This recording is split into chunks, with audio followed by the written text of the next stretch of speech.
Ihalin kita sa aking mga pangarap, san man umabot tayo. Pati ko rin ang mga tagapagpakinig ng programang Buhay OFW ngayon sa DWDD 1134 Armed Forces Radio. Mabuhay kayo mga OFW, mga bayani ng Pilipinas. Okay, magandang buhay Luzon, Visayas, Mindanao. Thank you po sa mensahe ng ating Pangulong BBM para po sa ating mga OFW. Siyempre po, tayo naman po ay magkakasama. Ito po si Terry Alpa para po sa programang Buhay OFW ngayon. At siyempre tayo po ay napapakinggan sa DWDD 1134 kHz AM band ng Armed Forces Radio. Ito po ang boses ng Kawal Pilipino. Ayan. Mukhang hindi na makapaghintay yung ating co-host. Kanina pa may kinukwento. Okay, bago tayo bumati sa ating mga OFW sa apat na sulok ng mundo at siyempre po sa ating mga sundalo, ay pabatiin muna natin ang ating partner. Walang iba kundi si Miss Lilibeth Padilla. Hello, Beth! Hello, mga ka-OFW at ang aking mga kapwa Pilipinong magigiting na sundalo. Happy New Year sa inyong lahat. Ako ito ulit, ang retiree lola, si Beth Padilla. Salamat kasamang beauty, si Mystery Alpha. Hello! Yes, okay. At syempre po, hello po sa ating technical side, ang ating pong mga magigiting na sundalo, mga babae at lalaki, sila po yung ating mga technician. Hello po sa inyo, salamat po sa inyong suporta sa aming pong programa. And of course, sa ating mga bossing, ang the first AFP spokesperson, woman spokesperson, yan po ang aming station manager, si Ma'am Francel po. Ayan, hello po ma'am. Kauna-unang babae na spokesman ng Armed Forces. Okay, at syempre ang ating mga OFW sa apat na sulok ng mundo, ang ating pong founder, Albert Gonzon, siya po ang founder ng Bantay at Kasangganang OFW. At pwede niyo pong i-share po ang ating programa, tayo po live na mapapakinggan ng ating pong mga kababayang OFWs. Hindi natin isa-isayin yung mga chapter natin sa apat na sulok ng mundo, baka po maubos yung oras namin. Okay, friend Beth, pakilala mo na yung ating guest ngayong araw na ito. Yes, pakilala mo na. Ang ating guest ngayon ay bata, 29 years old lang siya, friend. Talaga. Siya si Engineer Frame de Grab pronunciation. Kasi nung mga panahon natin, Efren lang, dito siya Efraim. Siya ay Senior Science Research Specialist ng Philippine Text Research Institute at project leader ng Tropical Fabrics Digitization at OIC ng Research and Development Division ng PTRI. Magbigay po kayo tayo. Kamusta, Engineer Efraim de Gracia? Yes, bati muna po kayo sa ating mga tagapakinig. Go ahead po. Magandang gabi po sa ating lahat at magandang gabi po sa lahat ng taga-subaybay ng programang ito. Maraming salamat po Miss Terry and Miss Beth sa pag-imbita po sa amin ngayong gabi. At meron din po tayo. Basta PTRI. Partner, batiin din natin si Miss Reyna Rose nandyan. Batang-bata mga taga-PTRI ba? Nung pumunta tayo ni mga lola dun eh. Hindi po i-bisita yung mga lola. Anyway, mukhang maraming good news sa atin si Sir Efraim, no? Efraim, parang Efraim minsan no? Ang bigkas dyan. Tama ba, Sir? Oo. Efraim po. Mga Gen Z na mga pangarap. Efraim, Yeah. yes. Okay, ayan. So, mga good news, friend, no? Marami atang good news ngayon dyan sa PTRI eh. So, ang unang tanong, Efraim, para siya nakasalang sa ni Boy Abunda. Ipapaliwanag muna natin sa mga madlang people. Ano ba ang DOST-PTRI? Yan. Okay po. Pwede mo... Yes po. Sige po. Ang DOST-PTRI po o ang Philippine Textile Research Institute, parte po kami ng kagawaran ng Siyensya at Teknolohiya or Department of Science and Technology. So, parte po ng mandato ng DOST-PTRI ay mag-conduct po, of course, ng applied research and development para sa textile industry natin dito sa Pilipinas. Yung mga na-develop nating technologies, eventually, ita-transfer natin yan sa mga end users via linkage units or other government agencies na makakapag-benepisyo po dun sa mga programa at research na nagawa po namin. And of course, we also perform yung mga technical services related naman po for textile for our textile stakeholders. And of course, we are also providing training programs related to textile. Kami po yung natatanging ahensya ng gobyerno na may mandato na ganito po, may textile research and katangi-tanging research and development arm for textile ng DOST. Yes, ayan. Yes, Fred. So, Enero, parang ito na yung ano nila, Philippine Tropical Month.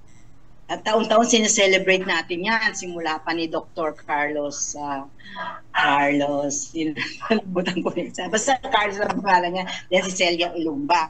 So, Ephraim, ano ba yung mga ano nyo dito? Para saan ba itong pagdiriwang ngayong taong ito ng Philippine Tropical Month? Okay po, actually po, talagang tuwing Enero, pinagdadaos po talaga natin yung Philippine Tropical Fabrics Month. Nagsimula po ito, I think, around 2012 under the Proclamation number 313. Ngayong taon po, ang tema po ng ating selebrasyon ay Weaving Circularity. Akma po ito yung tema natin kasi it reflects yung commitment ng ating institusyon, ng aming opisina, to foster innovation and inclusivity within a sustainable textile industry. Ang idea po talaga ng PTF Month ay i-promote yung paggamit ng mga lokal nating natural fiber material sa mga sinusuot po natin, tulad ng pinya, abaka, banana, bamboo, at of course yung ating Philippine silk o seda. More importantly, sa ating mga kawani din ng pamahalaan na magsuot ng mga damit in compliance with the RA 9242 o yung PTF law. Ito naman po ay para masuportahan natin yung paglago ng industriya ng textile dito sa ating bansa. Nasimulan na ba yan yung pagsuot mga may government employees ng mga locally fabric? Nasimulan nyo na sa... Apo, nagsisimula na po kami dito at sa matter of fact, yung ilan po sa mga sinusuotan natin ng damit para maging compliant po for this law is yung mga policy makers po natin. Sila po yung nauna dito sa batas na po nito and we are continuously producing fabrics for the development of their uniforms. Kami po dito sa PTRI, we strictly observe po yung paggamit ng PTF, and I think yun po. Yes. Ay, okay. Friend, Gusto ko... Meron lang follow-up question kay Sir. Kasi binanggit niya yung mga uri ng mga textile, like pinya or ano. Ano po ba yung pinakamahal doon at alin naman po yung affordable? Okay po. Ngayon po yung ating mga textile na ginagamit dito sa Pilipinas, hindi naman po necessarily magmamahal yung mga fabrics natin kasi kung ikukumpara po natin doon sa batas, yung batas po na RA 9242, ang nire-require lang po talaga sa mga sinusuot nating damit is at least 5% by weight. At least doon po makapunta tayo doon sa compliance na yun, So either pinya, abaka, banana, bamboo man yan, at basta at least 5% by weight, compliant na po tayo doon sa law natin. Ngayon po, yung issue naman po ng mahal, definitely may mga premium po tayong textiles. Isa na po dyan yung pinya, Pag pupunta po tayo ng Aklan, talaga naman pong paggagawa sila ng barong doon,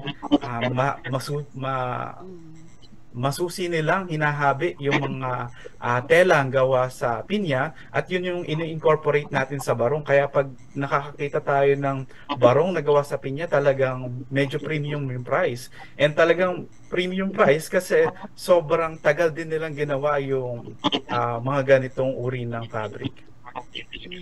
And ano siya, di ba, friend?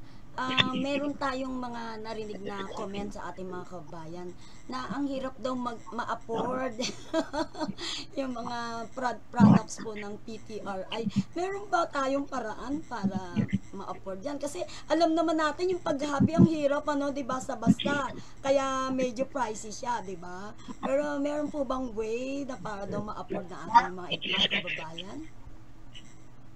Actually po, kailan lang din po tayo nagsimula para mapadami, mapalago yung supply natin ng textile materials na gawa dito talaga sa Pilipinas. Isa sa mga naging obstacles din po namin talaga is mag-source ng raw materials. While dito sa Pilipinas, marami tayong potential for raw materials, ang needed po talaga natin dito is to ramp up yung production para maging stable yung supply natin. Ang problem po is really in the raw supply side. Kailangan dagdagan po natin yung mga pasilidad na naggagawa ng ganitong uri ng tela. Nang sa ganun, pag tumaas yung presyo, parang din po yan, law of demand and supply. Pag dumami yung supply natin, eventually magno-normalize din po yung price ng ating mga PTF fabrics. Okay, so mabalik tayo dun sa event nyo, no? So ano yung mga activities o ano yung makikita namin na kakaiba o bago for this year's celebration? Okay po. Sa katunayan nga po, Ms. Beth, nagsimula na po yung celebration namin, January 3 pa lang. Kasi yun po talaga yung anniversary ng DOST-PTRI. This year po, marami po kaming na hinandang mga activities at events ngayong buwan po ng Enero. And kasama po yung karamihan ng mga sangay sa gobyerno para makilahok po dito sa event na ito. Isa sa mga event po na I think natapos na din po actually kahapon lang po is yung Technical Committee on Philippine Tropical Fabrics meeting. Dito po kasama po natin yung karamihan ng mga government agencies like SESI, etc. para pag-usapan yung PTF monitoring system. Gusto natin mag-create ng ganitong system para makita natin yung current status of our textile fiber production and yung availability niya, saan ba natin siya makukuha. And among those things na pinag-usapan din po is dineliberate yung roadmap for the implementation of PTF law and yung mga iba't ibang resolution po sa CSC, hindi ko na po yun i-discuss because I think that would be for another platform and date, which outlines yung revised dress natin, revised dress code for our government workers. Isa po sa mga event na nakalatag po ngayong buwan, actually po gaganapin po ito sa Lunes, January 20, is yung National Footwear TWG meeting. We're also taking the lead in terms of our footwear R&D. So dito po sa meeting na to, kinukonvene po namin yung National Footwear Technical Working Group in developing and creating a Philippine footwear industry roadmap. So kasama po namin dito, of course, yung Department of Trade and Industry and yung Philippine Footwear Federation Incorporated. Kasama din po sa committee na to, yung ilan nating mga pribadong sektor na nakakapag-input talaga ng substantial na mga problema and some things na mai-address natin in relation to the footwear industry. Meron din po kaming mga inihandang event. Related naman po ito sa handloom weaving. Yung handloom weaving naman din po, meron din tayong binuong council dito. And this is in accordance to the Senate bill ni Senator Loren Legarda regarding dun sa an act providing for the development and protection of the Philippine handloom weaving industry. Si DOST-PTRI din po yung nag-lead ng interagency na to, and sa katunayan po yung MOU for this kind of council is na-sign na po noong November 2024 during the celebration of National Science and Technology Week. Kasama po natin dito sa committee na to yung National Commission for Culture and Arts, NCIP, the National Commission on Indigenous People, Department of Trade and Industry, TESDA, Technical Education Skills and Development Authority, ICOFIL, and of course the APIL-FIDA, with special participation of course with the Office of the Senator Loren Legarda. So yung agenda po dito is nakafocus doon sa pag-develop ng at pag-monitor ng ating mga problema sa industriya ng paghahabi. Marami po yan, hindi ko na po isa-isahin, pero kailangan po talaga natin i-update yung creative economy natin. Another po is, I think during that day din po, January 21, is yung SEDA Pilipinas Consortium. Kung pamilyar po tayo, meron po tayong tinatawag na Philippine Silco, yung ating SEDA. So dito po ay gusto nating ipakita po as a brand yung ating SEDA Pilipinas branding as a national program to dictate, to unify yung advances natin sa Philippine Silk. So yung consortium po, it serves as a platform for collaborative and sustainable development along the Philippine Silk Road. It promotes yung technical expertise natin in terms of silk and supports yung integration and advancement of our Philippine silk. Karamihan po ng kasama dito sa consortium na to is yung mga ating academies all throughout the Philippines. And of course, government agencies as well. Sa January 22 po, magkakaroon din po kami ng technical. All of these are technical because we wanted to, make our textile industry relevant. Yung TC18 or yung Technical Committee on Textiles. So dito po sa TC18, actually po kasama po namin dito ang BPS o yung Bureau of Product Standards or the Technical Committee ng TC18. So ito po naman is sort of dedicated in assisting our textile stakeholders para ma-achieve natin or ma-maintain natin yung global competitiveness and ma-promote natin yung culture of quality and safety through standards development, compliance, and certification. Of course, dapat nakikipag-part tayo sa global standards. Sa January 28 naman po, ilo-launch din po natin sa Ilocos Norte yung ating Handloom Weaving Innovation Hub. And of course, alam ko po, familiar na po kayo kung kailan gaganapin na po. Sa January 30 and 31, yung ating 2025 National Textile Convention. Yun po. And sa January 30 po, yung aming celebration formally ng aming 58th anniversary. Pero sinabi ko nga po kanina, January 3 po talaga ang anniversary namin. And of course, marami pong activity na nakalatag sa 31. We will be inviting also mga speakers natin for sustainability, circularity, and it's a very good avenue to listen and to see kung ano pa po yung pwedeng ma-offer ng textile industry dito sa Pilipinas. Yes. Talagang daming events. Part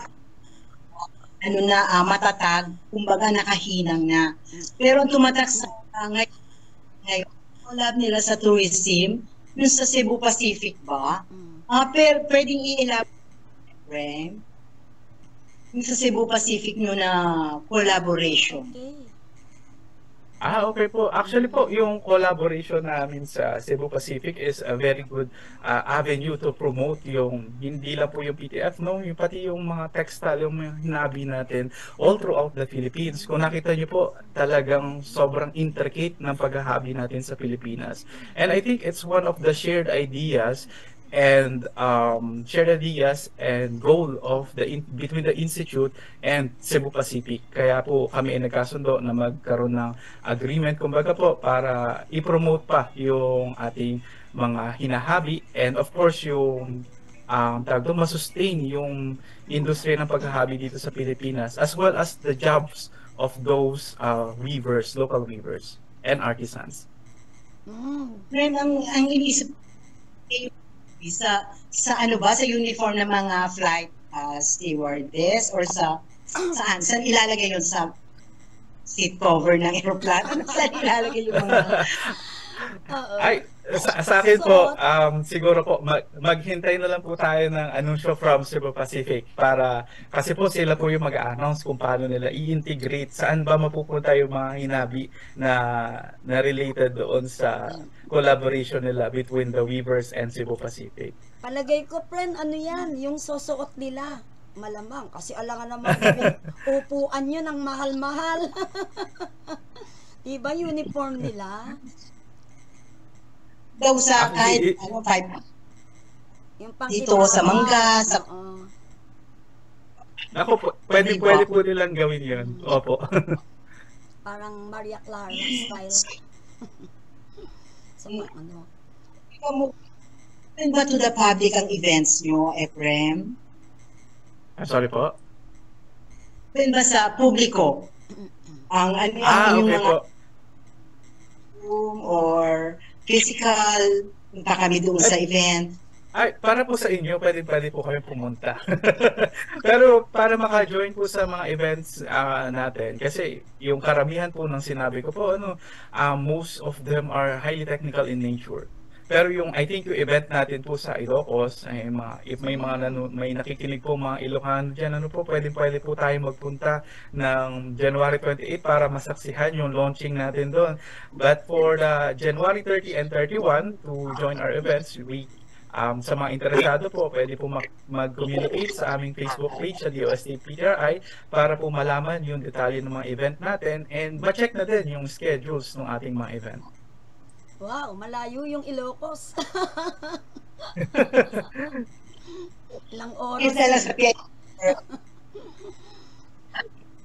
Yes, friend, may karagdagan ka pa ba? O baka meron pa tayong di natanong kay Sir Ephraim. Pwede niyo pong i-announce po kung meron po pa kaming hindi pa natatanong.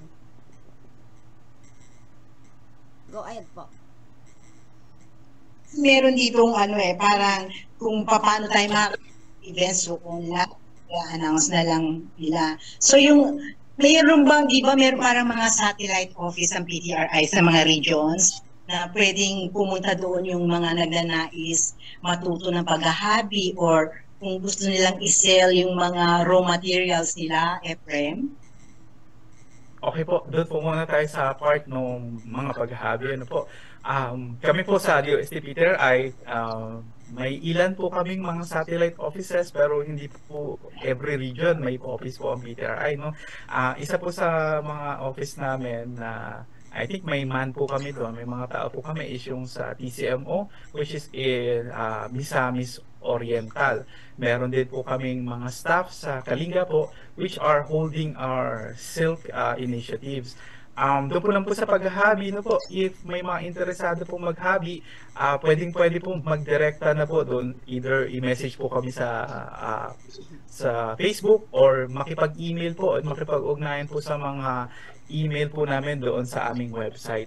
Kung gusto po nila or interesado sila maghabi, definitely we can accommodate po kahit nagsisimula pa lang kasi may training po kami for basic handloom weaving, meron din po kaming training for advanced handloom weaving. So lahat po ng interesado, if you are just parang enthusiast or estudyante, pwede po mag-train dito po sa DOST PTRI. Ayan. How about yung open rin sa mga estudyante, parang tour, part ng tour nila, yung showcase nyo dyan ng mga tela? Ay, opo. Actually, nag-accept din po kami ng mga tours. So, yun po, ang modality lang po naman namin dito is you communicate kung kailan po nyo gusto mag-tour or sino-sino po yung mga pupunta, and then definitely will accommodate you. Itutour po namin kayo sa buong DOST PTRI. Papakita po namin yung mga laboratory namin, kung paano ginagawa yung mga tela, from the raw materials, from a simple pineapple leaf, paano siya magiging tela, and eventually paano siya magiging damit. Di ba, friend, last time, nakita natin yan, yung paano mag-weave. Grabe, ang hirap. Na-witness namin yung actual Saan ba yun, friend? Ilocos yata yun? Ilocos? Somewhere, no, not Ilocos. Ipugaw ba yun? Ay mo yun. Isabela. Basta kasama natin sila, Yusek. Tsaka sa secretary. Ay nako, ang hirap, grabe. Kailangan yung mata mo malinaw at saka yung kamay mo matatag. Tapos ang magagawa lang, ang tagal-tagal magagawa lang yung isang ganun lang. Diba? Haba lang. Diba tiyaga? Talagang kailangan matyaga ka. Pag ako yun, bulbul na yun. Kaya talagang naisip nilang design na. Oo. So yun ba, Ephraim, parang nasabi kayong parang academy? Tuloy ba yun? Textile Academy? Opo, actually ongoing na po yan At yung paghahabi po is parte na rin po ng Textile Academy. Yung Textile Academy po in general, we just tawag po doon, hindi lang po kami yung pwedeng magturo, Eventually, we wanted to proliferate in a good way yung ating kaalaman sa paghahabi. And yung sinasabi ko po is hindi lang po doon sa paghahabi, papunta rin po doon sa from textile material extraction hanggang dun sa paghahabi and eventually design, product development, etc. Kaya po kami nakikipag-partner with different academies is also create a sort of a curriculum na hindi lang po for fashion and design merchandising, patungo rin po sa textile science because we wanted to keep yung manpower po no na marunong, may maraming marunong po dito sa Pilipinas with regards po dun sa textile science and engineering. Kami po kasi dito sa PTRI, ano po kung matatanong nyo lang po, iba-iba po yung aming field of specialization kasi right now halos wala pong nag-offer ng textile science and engineering courses all throughout the Philippines. So yun po yung gusto naming magawa dito sa Textile Academy program po namin. Ano? Isa po yun sa mga gagawin namin. And if tatanungin niyo po yung mga expertise namin, ako po is an agricultural and biosystems engineer. Yung kasama ko po dito, yung nasa likod ko ngayon is a physicist and also heavy most of our staff here in the institute are chemists by profession, some are foresters, some are biologists. So iba-iba po yung aming field of specialization. Pero nagkakasundo po kami na of course we are doing all of our research related to textile science. Ayun, nagkaisa sila. Iba-iba yung kanilang mga expertise, diba? Yes, friend? Masyadong energetic. Workaholic. Sir Julius, advance happy birthday. Oh, yes, happy birthday. Okay. Yes, ano pa po yung bali nanonood po sa atin ng mga OFW po natin. Baka po meron kayong mensahe para sa kanila, baka meron po ba silang makukuhang benefits diyan sa mga produkto po ng ng PTRI, para lang po ma-avail nila or may something livelihood or pagkakitahan? Ngayon po kung babalik po tayo dun sa Philippine Tropical Fabric, yung mga PTF po natin talagang dapat gawalan dito sa Pilipinas. Pero sa mga nagsusubaybay po mga OFW, I think it's something that if pupunta po tayo sa mga department stores dyan, sa abroad, makikita natin, usually wala tayong makikitang PTF material galing sa Pilipinas. And I think if ever man po na mag-boom itong ating industriya ng textile dito sa Pilipinas, I think it's something that we could be proud of if ever na maging worldwide po yung ating paggamit ng PTF. Kasi if pupuntahan po natin yung mga ibang bansa, talagang ready na po sila ready na silang nung mga pumunta po kami, nung mga pinuntahan naming countries last year, they are very much interested in terms of using our PTF materials. It's just a matter of having our resources talaga na mas madami and enough para makapag-import po tayo. And hopefully po in the near future, makita ko po rin na nagtatribe yung ating industry, not just here in the Philippines, but hopefully worldwide, para din ma-appreciate ng ating mga OFW na, ito pala, kaya din pala natin gawin dito sa Pilipinas. Malay natin, baka pwedeng, ito na yung pagkakitaan nila, pwede silang bumalik dito sa Pilipinas, no? Okay. Nanonood rin po ang ating mga sundalo. Ano po bang mensahe nyo para sa kanila? Ayan. Actually po sa ating mga sundalo, may programa po kami in collaboration with the Army.